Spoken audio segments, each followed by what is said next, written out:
தென்னாடுடைய சிவனே போற்றி, என் நாட்டவர்க்கும் இறைவா போற்றி. அனைவருக்கும் அன்பு வணக்கம்.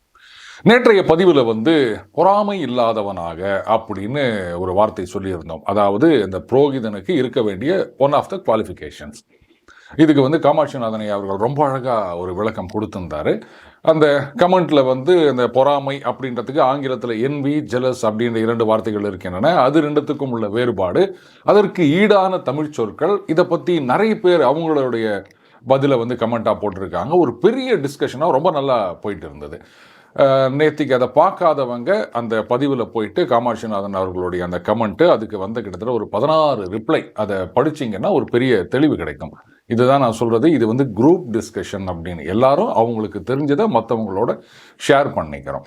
ரைட். அடுத்ததாக நாரதர் கேட்கின்றார், சாஸ்திர விதிகளை அறிந்தவனும் நுண்ணறிவுள்ளவனும் உள்ளும் புறமும் ஒத்தவனுமாக இருக்கும் அந்த புரோகிதன் உன்னுடைய அக்னி காரியத்தில் ஊக்கம் உள்ளவனாக ஹோமங்கள் செய்ததையும் ஹோமங்கள் செய்வதையும் காலந்தோறும் உன்னிடம் அறிவிக்கின்றானா அப்படின்னு கேட்கிறார்.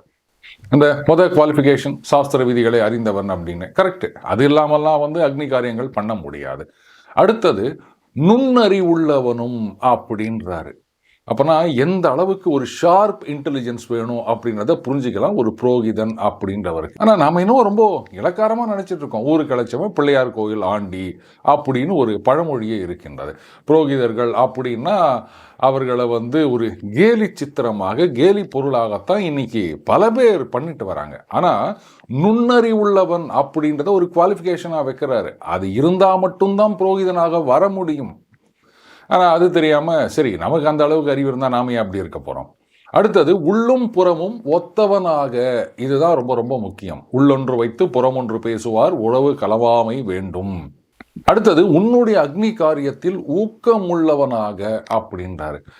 இது நான் எப்படி பார்க்குறேன் அப்படின்னா, சரி ரைட்டு, ஏதோ ராஜா கட்டளையிட்டு விட்டார், அதனால் நம்ம அக்னி காரியம் செய்கிறோம், ஹோமம் செய்கிறோம் அப்படின்னு இருக்கக்கூடாது.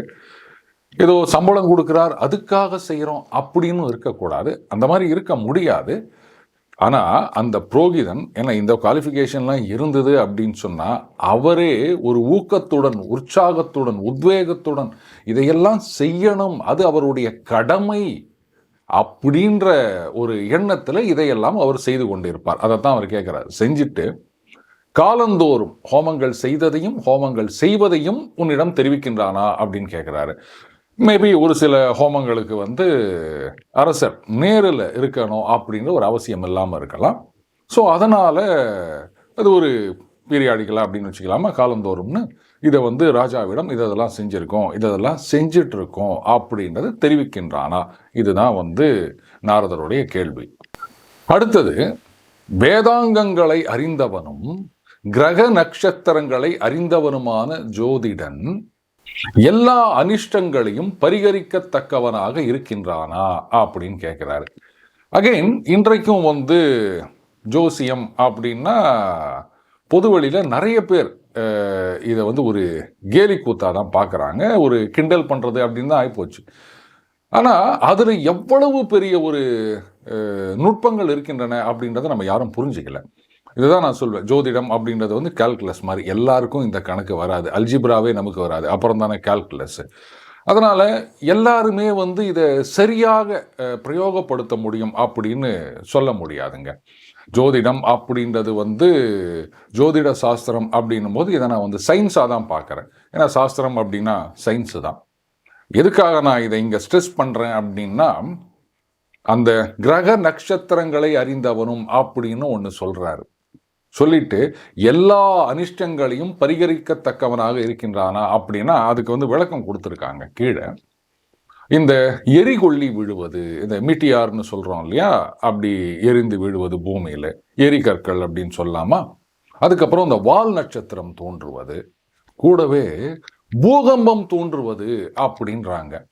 இப்போ யோசிக்கலாம், சார் இந்த எரிகொள்ளி மீட்டியார் அது எரிந்து விழுவதோ இல்லை வால் நட்சத்திரம் தோன்றுவதோ இதெல்லாம் வானத்தில் இருக்கக்கூடிய விஷயங்கள். பூகம்பம் இதுக்கு என்ன சம்பந்தம் அப்படின்னு யோசிச்சா நான் என்ன பார்க்குறேன் அப்படின்னா, இந்த பூகம்பம் நடைபெறுவது அப்படின்றதுக்கும் அந்த வானத்தில் பிளானட்ஸ் அப்படி சொன்னாதானே புரியும், கோள்களின் சஞ்சாரம், இதுக்கும் கூட ஏதாவது சம்பந்தம் இருக்கலாம்.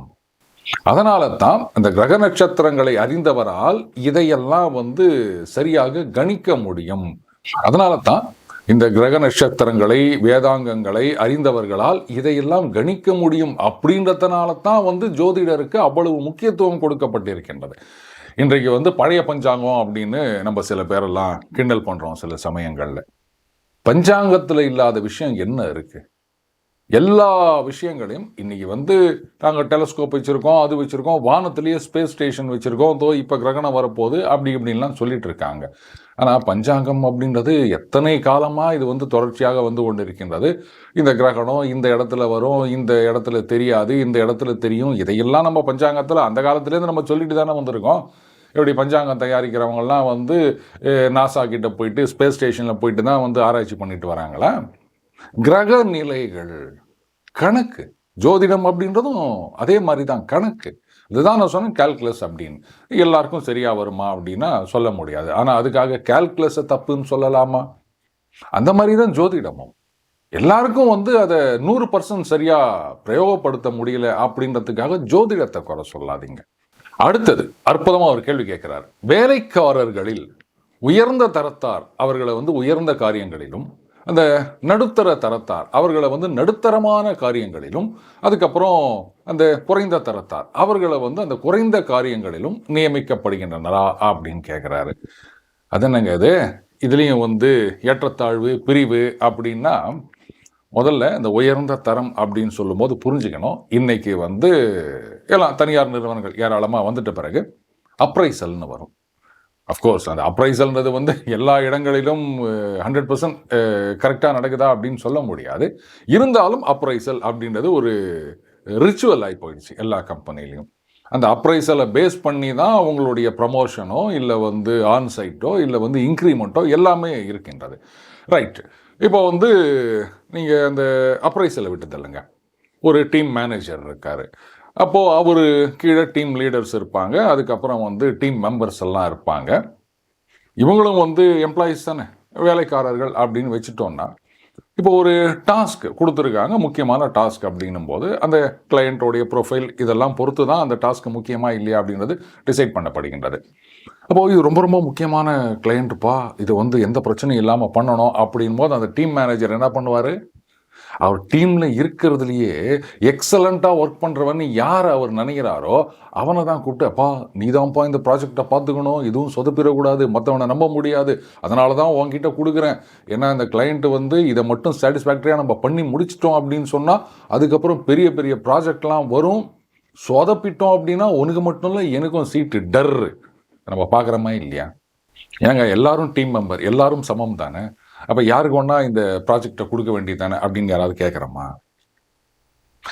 இதனால் இவன் முடிப்பான் என்றாய்ந்து அதனை அவன் கண் விடல். அதே மாதிரி இன்றைக்கு பார்த்தீங்கன்னா எந்த ஒரு காரியமாக இருந்தாலும் ஏன் அரசியலே எடுத்துக்கோங்களேன், எல்லாரும் எம்எல்ஏக்கள், எல்லாரும் அமைச்சர்கள் அப்படிலாம் யாரும் நினைக்கிறது இல்லையா?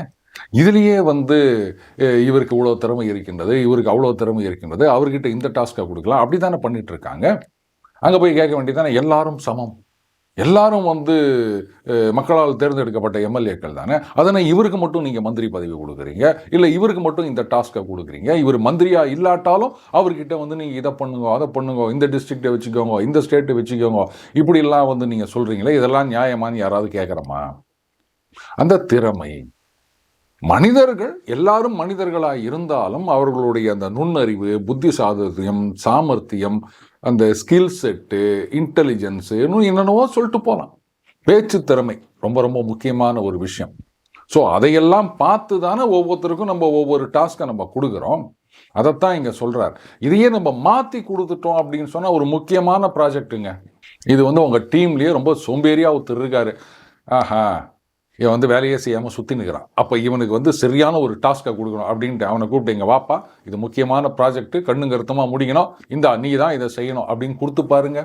முதல்ல சொன்ன மாதிரி அந்த எம்ப்ளாய்க்கு மட்டும் இல்லை, அந்த டீம் மேனேஜருக்கும் சேர்த்து சீட்டு டர், அந்த பிங்க் ஸ்லிப்பை கொடுத்துருவாங்க 3 மாத சம்பளத்தோட. அதைத்தான் சொல்றாரு. உயர்ந்த தரத்தார் அப்படின்னா அவர்களுடைய வேலையில, செயல்திறன்ல, இன்டெலிஜென்ஸ்ல, நாலேஜ்ல இதுல உயர்ந்த தரத்தார். அதை விட்டுட்டு இதில் வந்து ஏற்றத்தாழ்வு அப்படின்லாம் யாராவது சொன்னீங்கன்னா ஓரமாக போய் உக்காருங்க. அப்போ உயர்ந்த தரத்தாரிடம் உயர்ந்த காரியங்களை கொடுக்க வேண்டும், நடுத்தர தரத்தாரிடம் நடுத்தர காரியங்களை கொடுக்க வேண்டும், அந்த குறைந்த தரத்தாரிடம் குறைந்த காரியங்களை கொடுக்க வேண்டும். இதுதானே நேச்சுரல். எல்லா இடத்துலையும் நாம் இப்படி தான் பண்ணிட்டு இருக்கோம். இதை செஞ்சிட்டு இருக்கியா அப்படின்னு நாரதர் கேட்குறாரு. அடுத்த கேள்வி ரொம்பவே ஆச்சரியமான கேள்வி. இது வந்து எல்லாருக்கும் தெரிய ஆரம்பிச்சது அப்படின்னு சொன்னால் அதுக்கப்புறம் எல்லாரும் மகாபாரதம் படிக்க ஆரம்பிச்சிருவாங்க. பாருங்க, மகாபாரதத்திலேயே சொல்லியிருக்கு அப்படின்னு டிஃபெண்ட் பண்ண ஆரம்பிச்சிருவாங்க. நாரதர் கேட்கிறார், அதாவது பொருள் விஷயத்தில் பரிசுத்தர்களாக பரீட்சிக்கப்பட்டவர்களும் கூடவே தந்தை பாட்டன் என்று தலைமுறையாக வந்த சிறந்த மந்திரிகளை சிறந்த காரியங்களுக்கு நியமிக்கிறாயா அப்படின்னு கேட்கிறாரு. என்னங்க இது, தந்தை பாட்டன் இப்படி வந்து தலைமுறையாக வருகின்றவர்கள் அப்படின்னு சொன்னா அப்போ இதுதான் வந்து வாரிசு அரசியல் அப்படின்னு சொல்லலாம். கரெக்ட். அன்னைக்கு இருந்தது மன்னர் ஆட்சி, அதுல இப்படி ஒரு நடைமுறை இருந்தது. ஆனா கண்டிஷன் என்ன அப்படின்றத நம்ம பார்க்கிறோம். பொருள் விஷயத்தில் பரிசுத்தர்களாக பரீட்சிக்கப்பட்டவர்களும் அப்படின்னு. பொருள் அப்படின்னா பணம் அப்படின்றது மட்டும் இல்லை, எந்த ஒரு விஷயமாக இருந்தாலும் அதை நம்ம பொருள் அப்படின்னு எடுத்துக்கலாம். மந்திரிகளாக ஒருத்தரை நம்ம நியமிக்கிறோம் அப்படின்னு சொன்னா கை சுத்தமா இருக்கணும். இதுதானே முக்கியம். இது வந்து கஜானால இருக்க பணம் அப்படின்னு நம்ம சொன்னாலும் அந்த மன்னராட்சி காலத்துல வந்து இது அரசருக்கே சொந்தம். நாடு முழுக்க ராஜாவுக்கு தான் சொந்தம். கஜானால இருக்க பணம் எல்லாமே அவருக்கு தான் சொந்தம். ஆனாலும் அந்த பணத்தை அவர் என்ன அப்படியே கடிச்சு தின்ன போறாரா, இல்லை போகும்போது எடுத்துட்டு போறாரா?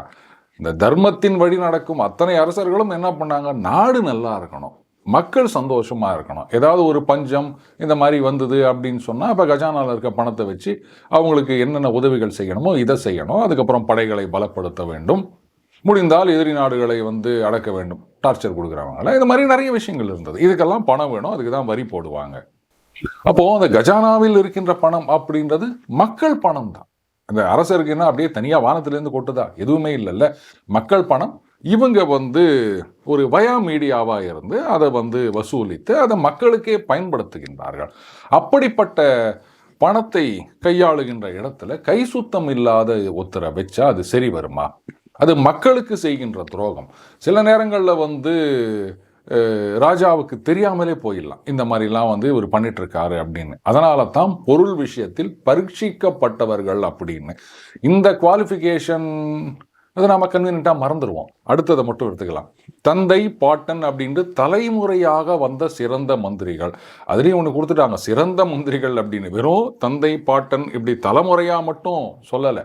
அப்படி வந்த சிறந்த மந்திரிகள், தந்தையும் பாட்டனும் ஆறு இருந்தால் முப்பாட்டன், இவர்கள் எல்லாருமே சிறந்த மந்திரிகளாக இருக்க வேண்டும். அந்த கண்டிஷன் பொருள் விஷயத்தில் கை சுத்தமாக இருக்கணும். அந்த வழியிலே வந்த சிறந்த மந்திரி, இவரும் சிறந்த மந்திரியாக இருக்கணும். ஏன்னா மந்திரிக்கான குவாலிஃபிகேஷன் என்னன்றதை நிறைய இடத்துல சொல்லியிருக்கார். எல்லாமே இருக்கின்ற சிறந்த மந்திரிகளை சிறந்த காரியத்தில் நியமிக்கின்றாயா அப்படின்றாரு. அடுத்தது, கடுமையான தண்டனைகளால் பிரஜைகளை அதிகமாக அச்சப்படுத்தாமல் இருக்கின்றாயா அப்படின்னு கேட்குறாரு. கொஞ்சம் குழப்பமா இருக்கும் இல்லையா? இப்போ தண்டனை அப்படின்றது கடுமையாக இருந்தால்தான் குற்றங்கள் நடக்காமல் இருக்கும். அதுக்காக தானே தண்டனையை கொடுக்கறது. இப்போ வந்து ஒரு திருடுறாரு, இல்லை வந்து கொலை செய்கிறார், வேற ஒரு தப்பு பண்ணுறார், இல்லை அரசாங்க பணத்தை ஆட்டையை போடுறார் அப்படின்னும் போது அவருக்கு வந்து ஒரு கடுமையான தண்டனை கொடுத்தால்தான் நாளைக்கு வந்து அதை செய்யணும்னு நினைக்கிறதுக்கு மக்கள் தயங்குவார்கள்.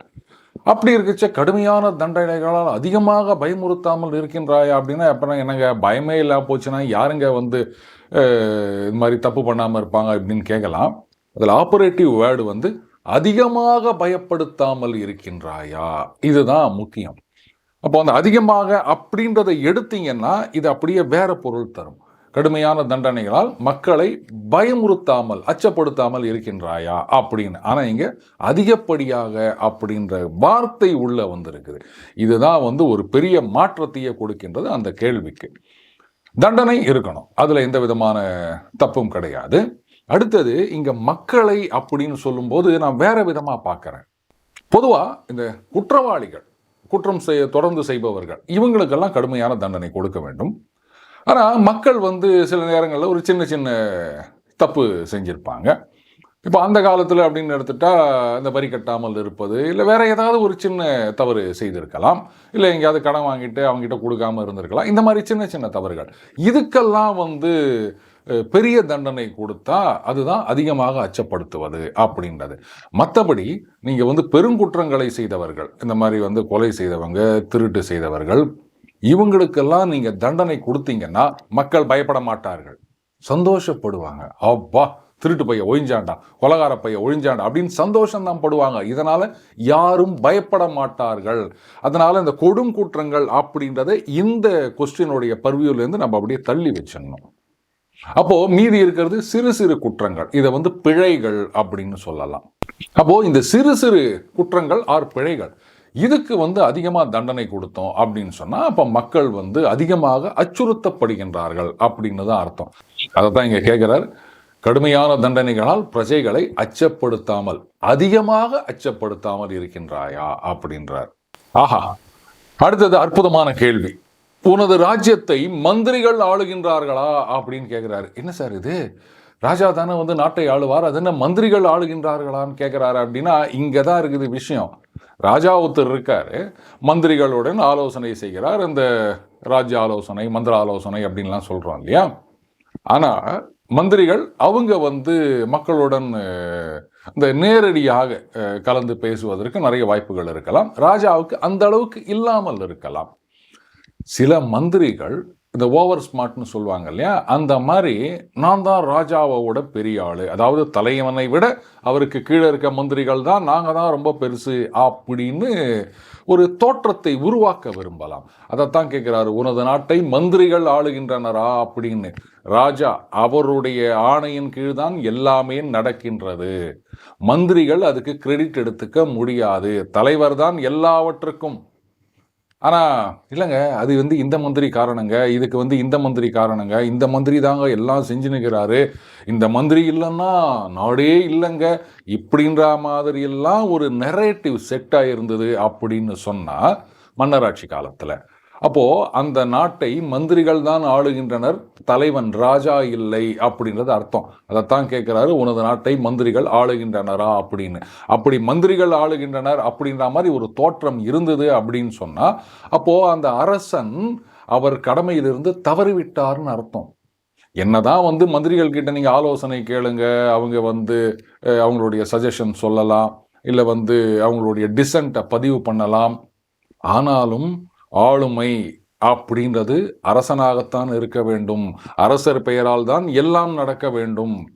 ஆளுக்கு ஒரு மந்திரி வந்து நான் தான் அப்படின்னு ஏதாவது பண்ணிட்டு இருந்தாங்கன்னு சொன்னால் அது நாட்டுக்கே பெரிய அனர்த்தமாக முடியும்.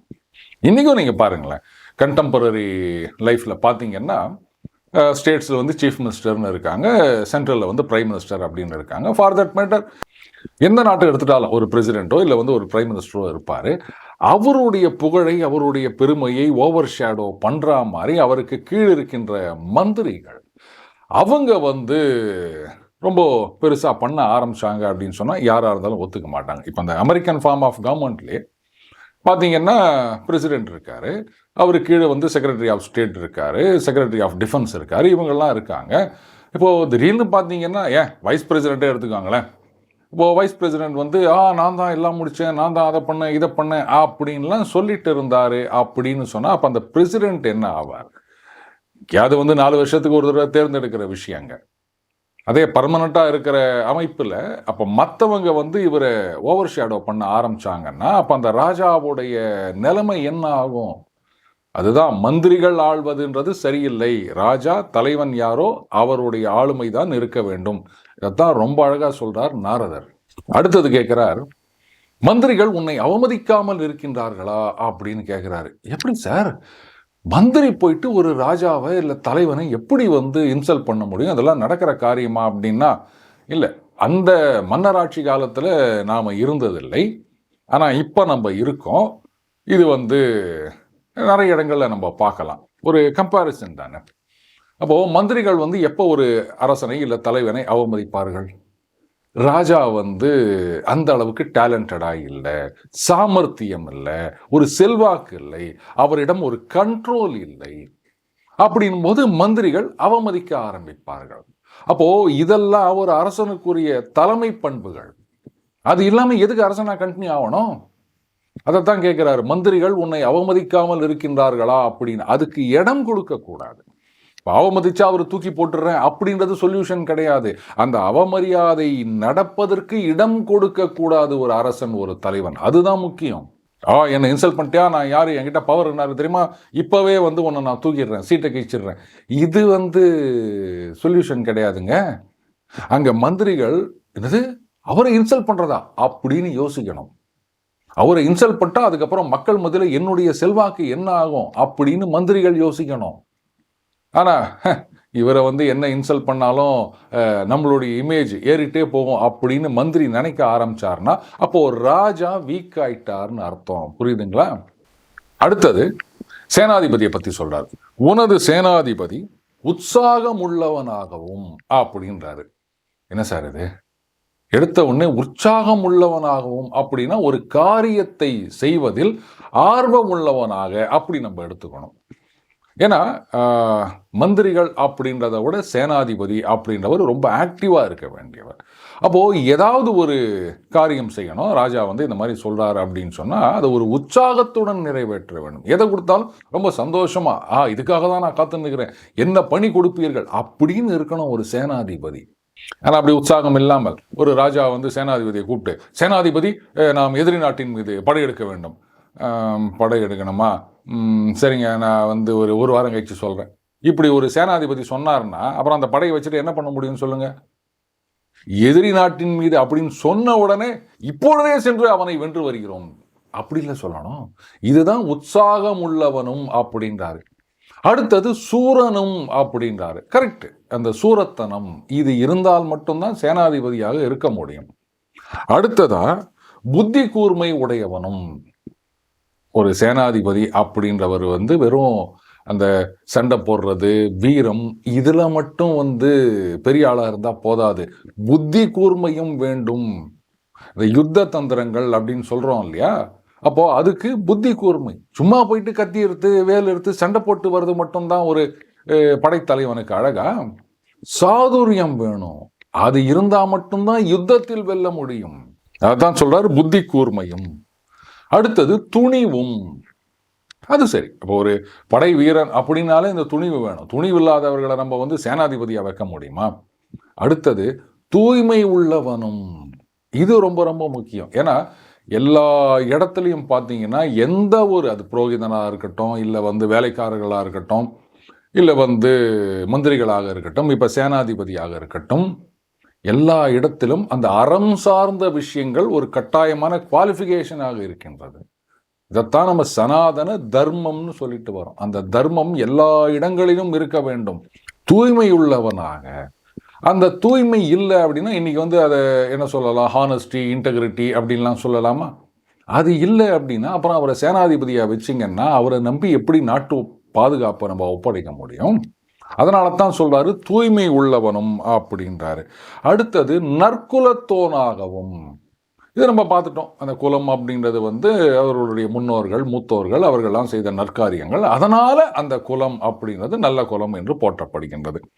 அடுத்தது அன்புள்ளவனாகவும். என்ன சார் இது? சேனாதிபதிக்கு அன்பா?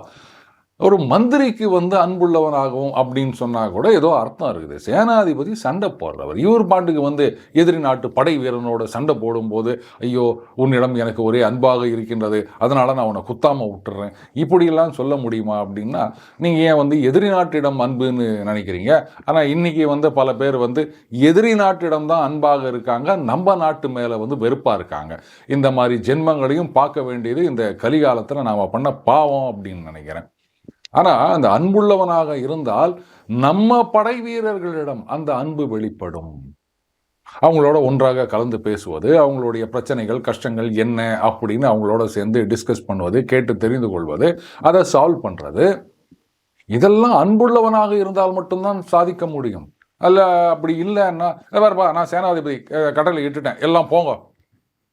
இல்லைங்க, 2 நாளாக நம்ம இந்த பாதையில் பயணம் பண்ணிகிட்டே இருக்கோம். படை வீரர்களுக்காக உணவு பற்றாக்குறையாக இருக்கிறது, இது காலும் அரையுமா தான் சாப்பிட்றாங்க. அதெல்லாம் முடியாது, ராஜா சொல்லிட்டார், சண்டை போட்டே தீரணும். இப்படி இருந்தால் அந்த படை வீரர்கள் எப்படி போய் சண்டை போட்டு ஜெயிக்க முடியும்? ஸோ அதுக்காக கூட வந்து இந்த அன்புள்ளவனாகவும் அப்படின்ற ஒரு குவாலிஃபிகேஷன் நம்ம இங்கே எடுத்துக்கலாம். அடுத்தது, காரியங்களை முடிக்கும் திறன் உள்ளவனாகவும் இருக்கின்றானா அப்படின்னு கேட்குறாரு. இவ்வளோ குவாலிஃபிகேஷன் எல்லாத்தையும் கொடுத்துட்டு காரியங்களை முடிக்க வேண்டும், அது முக்கியம். சில பேர் பார்த்தீங்கன்னா, நம்ம ஒரு காரியத்தை அவங்கள நம்பி ஒப்படைக்கிறோம் அப்படின்னு சொன்னால் அதை அப்படியே டெலிகேட் பண்ணிடுவாங்க. ரைட்டு, நீ இதை பார்த்துக்கோ, நீ இதை பார்த்துக்கோ. உதாரணத்துக்கு, சரி, வீட்டில் ஒரு மூத்த பையனை கூப்பிட்டு, அப்பா, இந்த புது வீடு கட்டியிருக்கோம், அதுக்கு வந்து இந்த எலக்ட்ரிக்கல் ஒர்க்கு, அதுக்கப்புறம் இந்த பிளம்பிங் ஒர்க்கு, இதை ரெண்டுத்துக்கும் நீ இன்சார்ஜ் பார்த்துக்கோ அப்படின்னா, ஒரு சில பேர் என்ன பண்ணுவாங்கன்னா, அந்த எலக்ட்ரிஷியன் யார், பிளம்பர் யார் அப்படின்னு அவங்கள ஃபிக்ஸ் பண்ணுறது, என்னென்ன மாதிரியான சாமான் வாங்கணும், அது வீட்டுக்கு வந்து சில டெக்கரேட்டிவ் ஐட்டம்ஸ்லாம் வச்சுருப்பாங்க. அந்த சுவிட்ச் போர்டு இப்போ தான் அது கலராக வருதுல, சுவிட்ச் எல்லாம் அதுக்கேற்ற மாதிரி டிசைனாக ஏதாவது வாங்குறது, இதெல்லாம் இவங்களே நேரில் போய் பார்த்து இதெல்லாம் செலக்ட் பண்ணி இது நல்லாயிருக்கு, அது நல்லாயிருக்கு அப்படின்னு வாங்கிறது. அதுக்கப்புறம் அந்த பிளம்பிங் ஒர்க்கு, எந்தெந்த இடத்துல என்னென்ன வரணும், அந்த மற்ற விஷயங்களெல்லாம் கொஞ்சம் நாகரிகமாக புதுசாக என்னென்னவோ வருது இல்லையா, இந்த மாதிரியெல்லாம் பார்த்து வாங்கிறது. கூடவே அந்த வேலையை அவங்க அந்த எலக்ட்ரிஷியனோ இல்லை பிளம்பரோ எக்ஸிக்யூட் பண்ணும்போது பக்கத்திலேயே இருந்து பார்க்கணும். இது பாருங்க, இந்த சுவிட்ச் இங்கே வரக்கூடாது, இந்த இடத்துல நீங்கள் 4 சுவிட்ச் போடணும், நீங்கள் என்ன ஒன்று போடுறீங்க, இல்லை இந்த இடத்துல வந்து 2 ப்ளக் எக்ஸ்ட்ரா வைங்க, ஏன்னா 2 பேர் வந்து மொபைல் ஃபோன் ஒரே நேரத்தில் சார்ஜ் பண்ணணும்னு வந்து நிற்பாங்க, அதனால் இந்த பக்கம் ஒன்று அந்த பக்கம் ஒன்று வைங்க. இப்படியெல்லாம் சொல்லி அந்த வேலை நடக்கும்போது பக்கத்தில் இருந்து பார்த்து முடிக்கிறவங்க ஒரு சிலர் இருக்காங்க. சில பேர் என்ன பண்ணுவாங்க, அப்படியா, என்னப்பா நீங்கள் வந்து இந்த ப்ளம்பிங் ஒர்க்லாம் பண்ணுவீங்களா, ஓகே, இதோ இந்த வீட்டில் இது பாருங்கள், இது பாத்ரூமு, இதெல்லாம் பண்ணணும், இப்போ எலக்ட்ரிஷியன், ஆமாம், அது பாரு, இங்கெல்லாம் 3 ஃபேன் வரணும், அது எங்கள் ஏசி வரணும், இங்கெல்லாம் அந்த சுவிட்சு அதெல்லாம் பார்த்து பண்ணிடுங்க, அவ்வளோதான். இது என்ன ஆகும், அந்த அவுட்புட் ஃபைனலாக நம்ம வந்து பார்க்கும்போது, ஐயா, ஹாலில் வந்து 3 ஃபேன் போடணும்னு நினச்சிருந்தேன், என்னடா நீ 2 ஃபேன் தான் போட்டுக்கிற அப்படின்ட்டு அப்பா பிள்ளைய கேட்பாரு. பிள்ளை என்ன பண்ணும், அப்பா எலக்ட்ரிஷியன் இந்த மாதிரி பண்ணிட்டு போயிட்டான்ப்பா. யார்? அந்த எலக்ட்ரிஷியன் மேலே பழிய போகிறது. இவர் வந்து சொல்லியிருக்கணும்ல, பாருங்க அது 3 போடணும், அதுக்கேற்ற மாதிரி நீங்கள் ஃபிக்ஸ் பண்ணுங்க அப்படின்னு. என்னடா பாத்ரூமில் வந்து நான் என்ன மாதிரி அந்த ஷவர் வைக்க சொன்னேன், இவங்க என்ன மாதிரி வச்சுக்கிறாங்க, இல்லைப்பா அந்த பிளம்பர் இது மாதிரி பண்ணிட்டு போயிட்டாருப்பா. இது பதில் கிடையாது. காரியங்களை முடிக்கும் அப்படின்னா கடைசி வரைக்கும் இருந்து அது என்ஷூர் பண்ணணும். இது ஒரு பக்கம். அப்படின்னா இன்னும் சில பேர் வந்து ஒரு எலக்ட்ரிஷியன் இல்லை பிளம்பர் அப்படின்னு அவங்கள ஃபிக்ஸ் பண்ணிட்டு அவங்க வந்து செய்கிறாங்களா, குறிப்பிட்ட நேரத்தில் முடிக்கிறாங்களா, இதை பற்றிலாம் கவலைப்படுறது கிடையாது.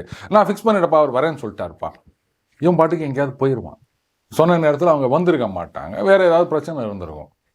2 நாள் கழிச்சு அப்பா கேட்பார், என்னடா முடிஞ்சிச்சா அப்படின்னா, இல்லைப்பா அந்த எலக்ட்ரிஷியன் வரலப்பா. இது ஒரு பேச்சா? நம்ம ஒரு பொறுப்பை கொடுக்குறாங்க அப்படின்னு சொல்லும்போது we should ensure that it is completed. அதை விட்டுட்டு, இல்லைப்பா நான் வந்து எலக்ட்ரிஷியன் கிட்ட சொன்னப்பா, அவர் வரலப்பா, இந்த மாதிரி வந்து ஏமாத்திட்டாருப்பா, இப்படின்றது பதில் கிடையாது. அன்னைக்கு அந்த நேரத்துக்கு சொன்ன நேரத்துக்கு எலக்ட்ரிஷியனோ பிளம்பரோ இல்லை நம்ம யாரை கூப்பிட்டுருக்கோமோ அவங்க வரல அப்படின்னு சொன்னால் அவங்கள கான்டாக்ட் பண்ணி ஏன் வரல, என்ன ஆச்சு பிரச்சனை, இப்போ நீங்கள் இன்றைக்கி வராதனால எவ்வளோ டிலே ஆகும், இல்லையா நம்ம வேறு ஆளை பார்க்குறோம், எனக்கு வந்து இத்தனாம் தேதி கிரகப்பிரவேசம், அதுக்குள்ளே வேலை முடியணும் அப்படின்னு கடைசி வரைக்கும் கூட இருந்து முடிக்கிறது தான் காரியத்தை முடிப்பது. அதை விட்டுட்டு, இல்லைப்பா நான் சொல்லிட்டேன்ப்பா அவங்க வரலப்பா, அதுக்கு நான் என்ன பண்ணுறது அப்படின்னு மற்றவங்க மேலே பழி போடுறது அப்படின்றது இதெல்லாம் தட்டி கழிக்கிற வேலை. இன்றைக்கி நிறைய பேர்கிட்ட அந்த மாதிரி ஒரு மென்டாலிட்டி இருக்கிறத நம்ம பார்க்குறோம். இந்த மாதிரி இருந்தோம்னா வாழ்க்கையில் என்றைக்குமே எந்த இடத்துலையுமே நாம் முன்னேற முடியாது. அது அலுவலகமாகட்டும் இல்லை வந்து குடும்பமாகட்டும், எல்லாம் என்ன சொல்லுவாங்க, ஐயா அவங்ககிட்ட ஒரு வேலையை கொடுத்தா ஒழுங்காகவே முடிக்க மாட்டாங்க, அவனை போய் நம்பிக்கினு அப்படின்வாங்க. அந்த நம்பிக்கை இல்லை அப்படின்னா அது உங்களுடைய திறமை மேலே இருக்கின்ற குறைபாடாகத்தான் பார்க்கப்படுமே தவிர அது ரைட்டு அவன் சுபாவம் அப்படின்லாம் யாரும் எடுத்துகிட்டு போக மாட்டாங்க. ஓவராலாக உங்களுடைய அந்த குவாலிட்டி அப்படின்றது அதில் பாதாளத்துக்கு போயிட்டுருக்கோம். அதனால் நம்ம ஒரு வேலையை எடுத்துகிட்ருக்கோம், இல்லை நம்மக்கிட்ட ஒருத்தர் வேலையை கொடுக்குறாங்க அப்படின்னு சொன்னால் ரைட் இப்படின்னு அந்த எல்லோ பேஜஸ் மாதிரி அப்படியே கை காட்டுறதோடு இல்லாமல் அதை முன்னிருந்து கூட இருந்து முடித்து வைக்க வேண்டும். இதுதான் வந்து எல்லா இடங்களிலும் நம்மை உயர்விக்கும். அடுத்தது, எல்லாவித யுத்தங்களில் தேர்ந்தவர்களும் அப்படின்றாரு. அதாவது யுத்தத்தில் பல வகைகள் இருக்கின்றன. ஸோ எல்லா யுத்தங்களிலும் தேர்ந்தவர்களும் அஞ்சாதவர்களும். கரெக்டு. சேனாதிபதி, வீரர்கள், படைத்தலைவர்கள் அப்படின்னா அந்த பயம் அப்படின்னது இருக்கக்கூடாது. அஞ்சுவது அஞ்சாமை பேதமை அப்படின்னு சொல்றாங்களே அப்படின்னா அது சேனாதிபதிக்கு பொருந்தாது. ஐயோ நம்ம வந்து இந்த நாட்டை போய் தாக்கினோம் அப்படின்னு சொன்னா அவங்க என்ன பண்ணுவாங்க, பக்கத்து நாட்டிலேருந்து தண்ணி நிறுத்திடுவாங்களா, இப்படிலாம் பயந்துட்டு இருந்தா அவர் சேனாதிபதியாக படைத்தளபதியாக இருக்க முடியாது. மந்திரிகள் யோசிக்கலாம், ஆனால் படைத்தலைவர்கள் அந்த மாதிரி யோசிக்கக்கூடாது. நாம் இவங்களை போய் அட்டாக் பண்ணால் இவங்க தண்ணியை நிறுத்திடுவாங்க அப்படின்லாம் யாரும் சொல்லக்கூடாது. அதைத்தான் சொல்றாரு, அஞ்சாதவர்களும் பரிசுத்தர்களும். மறுபடியும் பார்த்தீங்களா, அறம் சார்ந்த விஷயங்கள், தர்மம், இதுதான் வந்து சனாதன தர்மம் காலங்காலமாக சுட்டி காட்டும் விஷயம். பராக்கிரமசாலிகளும் அப்படின்னா வீரத்தில் உயர்ந்தவர்கள். இப்படிப்பட்ட படைத்தலைவர்கள் உன்னால் கௌரவிக்கப்பட்டு வெகுமதி செய்யப்படுகின்றார்களா அப்படின்னு கேட்குறாரு.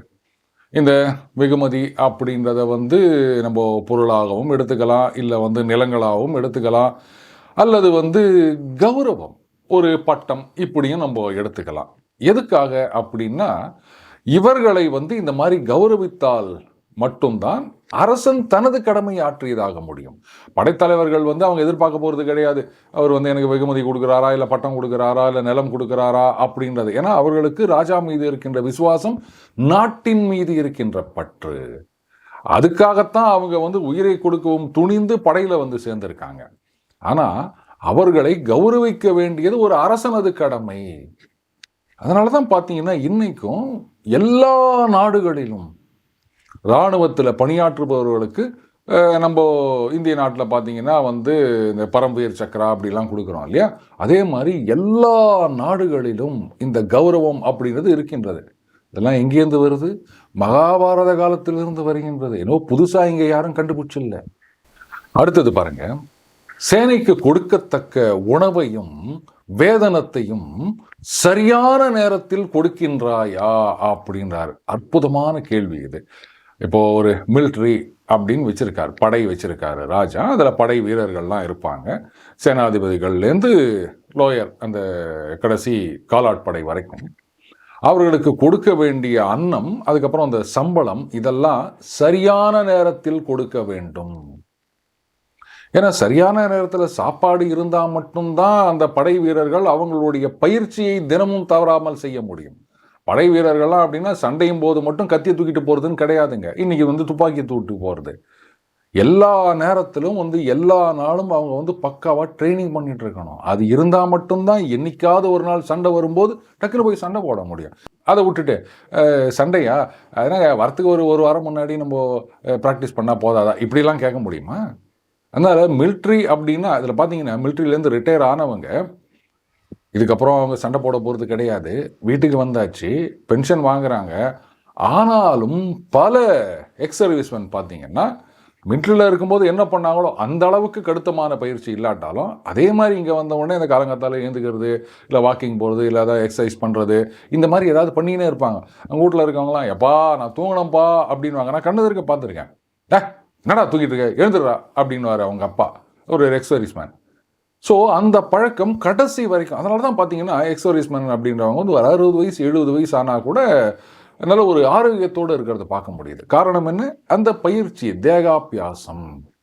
அப்போது இதையெல்லாம் சர்வீஸில் இருக்க படை வீரர்கள் பண்ணணும் அப்படின்னா ஒரு நேரம் வச்சுருப்பாங்க. ரைட்டு 4 மணிக்கு வந்து இந்த எக்ஸசைஸ் பண்ணுறது, 5 மணிக்கு இந்த பயிற்சி பண்ணுறது, இல்லை 10 மணிக்கு இதை பண்ணுறது அப்படின்னு எல்லாருக்கும் ஒரு கிரமம் இருக்கும் இல்லையா?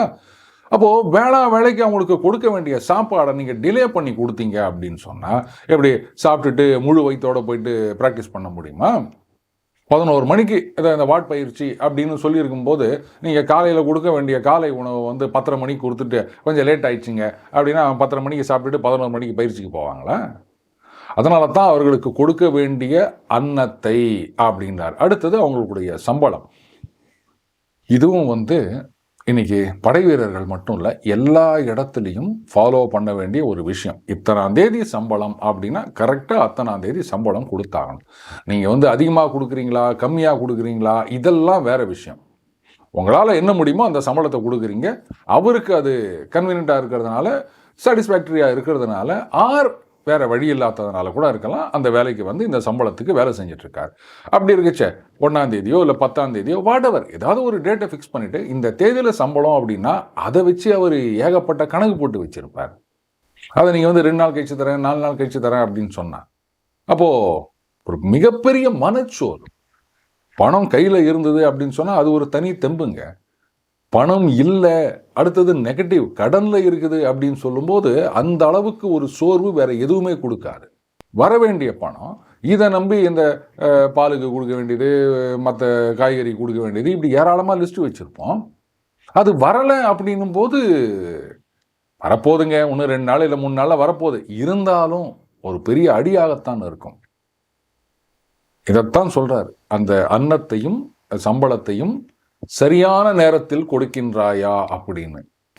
கூடவே இன்னொன்று சொல்றாரு, வேலைக்காரர்கள், அது வந்து வேலைக்காரர்கள் அப்படின்னா இங்கே வந்து படை வீரர்கள் எல்லாத்தையும் சேர்த்து எடுத்துக்கலாம். இவர்கள் வந்து அன்னத்துக்கும் இந்த மாதிரி சம்பளத்துக்கும் காலம் கடந்தால் அவர்கள் அரசர் மேல் கோபிப்பார்கள், இது பெரிய அனர்த்தத்தை உண்டாக்கும் அப்படின்றாரு. இது வந்து பெரிய எக்ஸ்பிளனேஷன்லாம் தேவையில்லை அப்படின்னு நினைக்கிறேன். அந்த சம்பளம் அப்படின்றது என்னங்க, எங்கே போக போகுது, இன்னும் 2 நாள் கழிச்சு கொடுக்க போகிறேன், எவ்வளோ ஒன்றா சொல்லலாங்க. ஆனால் அந்த சம்பளத்தை நம்பி, அந்த மாத சம்பளத்தை பட்ஜெட் போட்டு குடும்பம் நடத்துகிற எத்தனை பேர் சம்பளம் டிலே ஆயிடுச்சு அப்படின்னு சொன்னால் மிகப்பெரிய ஒரு வெறுப்பை கொடுக்கும் சம்பளம் கொடுக்குற முதலாளி மேலே. அதுவும் அரசர் அப்படின்னும் போது ராஜா கிட்ட இல்லாத பணமா, கஜானால எல்லாத்தையும் வச்சுக்கிட்டு போறாரு, அவர் இந்த மாதிரி பண்றாரு, இப்படி ஒரு கேள்வி வரத்தான் செய்யும். தனியார் நிறுவனங்களில் டிலே பண்ணுறாங்க அப்படின்னு சொன்னால், இல்லைங்க அந்த ஒரு கான்ட்ராக்டரு அவர் பே பண்ணல, அது கொஞ்சம் டிலே ஆயிடுச்சு அப்படின்னு ஏதோ சொல்லலாம் சின்ன சின்ன நிறுவனங்களில். ஆனால் அரசாங்கமே இப்படி சம்பளம் கொடுக்காமல் இருந்ததுன்னு சொன்னால் அப்போ என்ன யோசிப்பாங்க, கவர்மெண்ட்டுக்கிட்ட இல்லாத பணமா அப்படின்னு. இன்றைக்கு ஒரு சில மாநிலங்களில் அரசாங்கங்கள் வந்து சம்பளம் கொடுக்கறது, இல்லை பென்ஷன் கொடுக்கறது, டிஏ கொடுக்கறது அப்படின்றது தள்ளி போகுது, ரொம்ப வருஷங்களாக தள்ளி போகுது அப்படின்றதையும் நம்ம பார்க்குறோம். இது வந்து அரசன் மேல் அரசு மேல் மிகப்பெரிய கோபத்தை உண்டாக்கும், இது அனர்த்தத்தை உண்டாக்கும் அப்படின்றார் நாரதர். அடுத்தது, தேசத்திலே பிரதானர்களாக உள்ள ராஜகுமாரர்கள் உன் மீது அன்போடு இருக்கின்றார்களா, யுத்தத்தில் உனக்காக உயிரை விடுவார்களா அப்படின்னு கேட்குறாரு. என்ன சார், ராஜகுமாரர்கள் அப்படின்னா ராஜாவுடைய குமாரர்களாகத்தான் இருப்பாங்க, அவர் அப்பாவாக தான் இருப்பார், அவர் எப்படி அப்பா மேலே அன்பு இல்லாமல் இருப்பாங்களா? இது என்ன கேள்வி இது அப்படின்னா, இந்த கான்டெக்ட்ல வந்து இங்கே யுதிஷ்டர் மட்டும் இல்லை, மொத்தம் 5 பேர் இருக்காங்க, அவர்களது குழந்தைகள் எல்லாரும் சேர்ந்து தான் ராஜகுமாரர்கள். பொதுவான கேள்வியாக நம்ம எடுத்துட்டோம் அப்படின்னு சொன்னால், ஒரு ராஜா அவருடைய பசங்க, ஒரு 4 பசங்க, 5 பசங்க, 6 பசங்க இப்படி இருக்கலாம். எல்லாரும், ஒரு சிலருக்கு வந்து அன்பு கூடுதலாக இருக்கலாம், சில பேர் அந்த அன்பை வெளிக்காட்டாமல் இருக்கலாம். எதுவாக இருந்தாலும் அப்பா மேலே பாசமாக தானே இருப்பாங்க.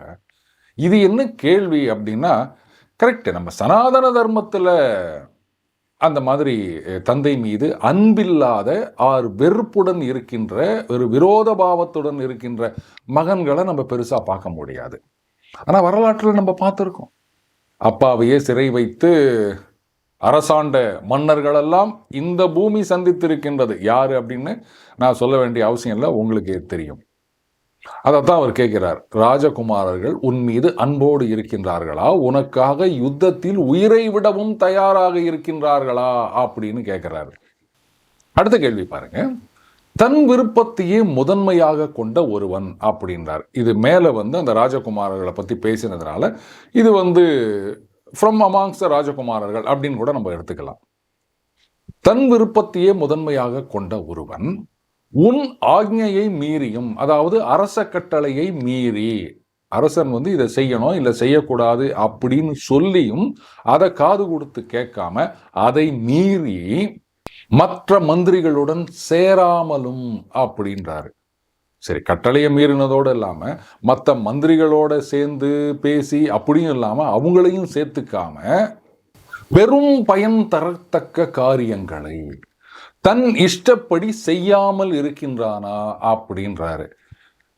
என்னங்க இது, ராஜாவுடைய கட்டளையை மீறுகிறார் அப்படின்னா சரி, அரச கட்டளையை மீறக்கூடாது, தவறு அப்படின்னு சொல்லலாம். மற்ற மந்திரிகளோட சேராம தனியா தன் இஷ்டப்படி அப்படின்னாலும் புரியுது, அதுவும் வந்து தவறு அப்படின்னு. ஆனா இதையெல்லாம் வயலேட் பண்ணிட்டு பெரும் பயன் தரத்தக்க காரியங்களை தன் இஷ்டப்படியே செய்கிறானா அப்படின்னா என்னங்க இது, பயன் தரத்தக்க காரியங்கள், இதை பண்றதுல என்ன தப்பு இருக்கு அப்படின்னு கேட்கலாம். இங்கதான் அந்த சூட்சுமம் இருக்கின்றது. அதாவது பெரும் பயன் தக்க காரியங்கள் அப்படின்னும் போது நம்ம ஏற்கனவே பார்த்துருக்கோம், மந்திராலோசனை இதுதான் வந்து நாட்டையும் அரசனையும் முன்னேற்றுகின்றது அப்படின்னு. மற்ற மந்திரிகளுடன் சேராமல் அப்படின்னும் ஒரு கிரைட்டீரியா சொல்லிட்டார். அதுக்கப்புறம் தன் விருப்பத்தையே முதன்மையாக கொண்ட ஒருவன் இப்படித்தான் ஆரம்பிச்சிருக்காரு. எந்த ஒரு காரியத்திலுமே வந்து அந்த தன்முனைப்பு, தன் விருப்பம் அப்படின்றது மேலோங்கி இருந்தது அப்படின்னு சொன்னா நாம செய்கின்ற காரியங்கள் எவ்வளவு நல்ல காரியங்களாக இருந்தாலும் எங்கேயாவது ஒரு இடத்துல வந்து அது தவறாக போகக்கூடிய வாய்ப்பு இருக்கின்றது. இதை நான் நிறைய பார்த்துட்டேன். நல்ல காரியம்தான், இது வந்து சுலபமாக செய்யக்கூடிய காரியம்தான். ஆனால் அந்த இடத்துல அந்த காரியம் முக்கியம் அப்படின்னு நினைக்காம தன் விருப்பத்தை முதன்மையாக கொண்டு எனக்கு இது பிடிச்சிருக்குது, இல்லை இதை பண்ணால் எனக்கு வந்து பேரும் புகழும் வரும் இப்படின்ற மாதிரி தன் இஷ்டப்படி யாராவது இந்த காரியத்தை செய்ய ஆரம்பிச்சாங்கன்னா நிச்சயமாக அது ஒரு ஃபெயிலியராக முடிஞ்சிருக்கு. அதில் பல நேரங்களில் அவங்களுக்கு வந்து பேக் ஃபயர் ஆகி கெட்ட பேர் வந்திருக்கு அப்படின்றதையும் நான் பார்த்துருக்கேன். ஒரு காரியம் செய்யணும், இதில் வந்து பெரிய பயன்கள் வரப்போகின்றது, இது வந்து நாட்டு மக்களுக்கு நல்லது, நாட்டுக்கு நல்லது அப்படின்னு நினச்சிங்கன்னா அப்போது எல்லாருடனும் சேர்ந்து செய்ய வேண்டும். இதை செஞ்சா எனக்கு பெருமை, எனக்கு பேரும் புகழும் வரும், அதுக்காக நான் செய்கிறேன் அப்படின்னு தன் விருப்பம் இப்படி யாராவது இறங்கினாங்கன்னு சொன்னா ஆர் எல்ஸ் பாருங்க, மற்றவங்க சொல்றதெல்லாம் நான் கேட்க மாட்டேன், எனக்கு வந்து இதை செய்யணும் அப்படின்னு ஒரு இன்ட்ரெஸ்ட் இருக்குது, இதுல வந்து பெரிய பயன் வரப்போகின்றது, அதனால என் இஷ்டப்படி தான் நான் செய்வேன் அப்படின்னு இறங்கினாலும் அது தப்பு. ஏன்னா அந்த தான் அப்படின்றது இங்க மேலோங்கி இருக்கின்றது. அதைத்தான் சொல்றாரு, இந்த மாதிரி எல்லாம் செய்யாமல் இருக்கின்றானா அப்படின்னு கேட்கிறார். அப்படி ஒவ்வொரு ராஜகுமாரர்களோ இல்லை ஒவ்வொரு மந்திரிகளோ அவங்க இஷ்டப்படி அவங்க விருப்பப்படி மற்றவங்களெல்லாம் கலந்து ஆலோசிக்காம அரச கட்டளையை மீறி அதை பாருங்க, இதுல வந்து ஒரு பெரிய பயன் வரப்போகின்றது, நாட்டு மக்களுக்கு நன்மை வரப்போகின்றது அப்படின்னு எதையாவது ஒன்று செய்ய ஆரம்பிச்சாங்க அப்படின்னு சொன்னா அது உருப்படியாக முடியாது. அது பெரிய பிரச்சனைகளைத்தான் கொண்டு வரும். மீண்டும் அடுத்த பதில் இணைந்திருப்போம். வணக்கம்.